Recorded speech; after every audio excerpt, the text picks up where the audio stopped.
This is a short video from the ONS looking at the latest on the UK labour market for November 2011. For a transcript, email info@ons.gov.uk. We are going to look at the labour market estimates for the UK in July to September 2011, comparing them to April to June 2011. Firstly, unemployment in the UK for everyone aged 16 and over was 2.62 million, up 129,000 on the previous 3 months. Employment for everyone aged 16 and over stood at 29.07 million, down 197,000, while inactivity for those aged 16 to 64 was 9.36 million, up 64,000. Looking at October 2011, we can compare September 2011 for the claimant count, which is a count of everyone in the UK that are claiming benefits related to looking for work. Note, this is not the same as everybody unemployed, as some people who are unemployed do not claim benefits. The count stood at 1.6 million in October, up 5,300 from September. We can look at changes to unemployment for different age groups, and we will now focus on youth unemployment, that is, people who are aged 16 to 24. We have an annual spring estimate from 1984 through to 1992, and estimates for each quarter from 1992.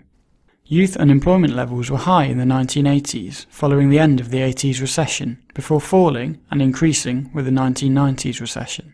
It has been increasing in the UK from around 2001, particularly following the recent recession, and it currently stands at 1.02 million in July to September 2011, the highest estimate since 1986.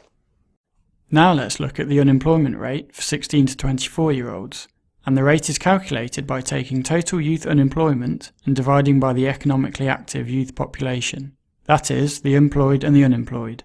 Plotting the line, again, first showing the annual series, and now plotting the quarterly series, we can see that there has been a large increase in the youth unemployment rate in recent years, and in July to September 2011 it stood at 21.9%.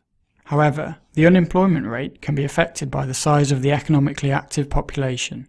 An increase in the number of people choosing to stay on in education would lead to a fall in the active population, and assuming the number of unemployed people stayed the same, a rise in the unemployment rate. Therefore, it is also worth looking at the proportion unemployed.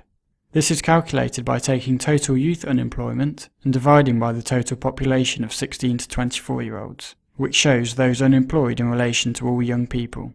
To understand more about the differences between the two, and the effects of more people going into education on the rate, watch the video on young people in the labour market, linked in the description of this video. Plotting the line for the unemployment proportion, we can see that it follows a similar trend to the unemployment rate, although it has not increased by as much in recent years.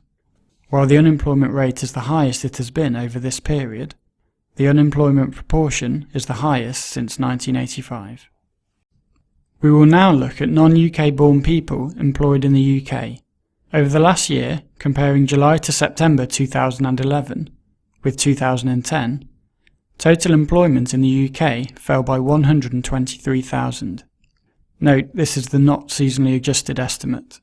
Looking at the change for those born in the UK, we see a 311,000 fall in employment. And for those not born in the UK, a 181,000 increase. So, focusing on non-UK born workers and plotting a line showing the number in employment since 1997, we can see the 181,000 rise over the last year, or an increase of 4.6%, and the number of non-UK born people in employment stood at 4.08 million in July to September 2011. Accounting for around 14% of the total UK workforce. In July to September 1997, there were 1.99 million non-UK born workers, and we can see that over the period that we are considering here, the number in employment has risen by 2.09 million, or 105%. We will now look at where the main drivers of non-UK born employment are coming from, and countries have been split up into 3 groups: those born in EU 14 countries, those born in EU Accession 8 countries that joined the EU in 2004, and the rest of the world, which includes all countries not included in the EU A8 and EU 14.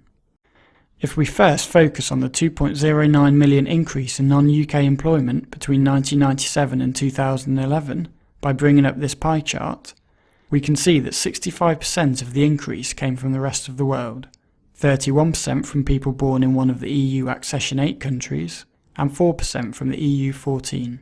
Now looking at the change in non-UK born employment in the last year, there was a marginal fall of around 5,000 in the number of people in employment born in an EU 14 country. Focusing on the rest and bringing up this pie chart, we can see that 51% of the increase in non-UK born employment came from the rest of the world, and 49% from the EU A8.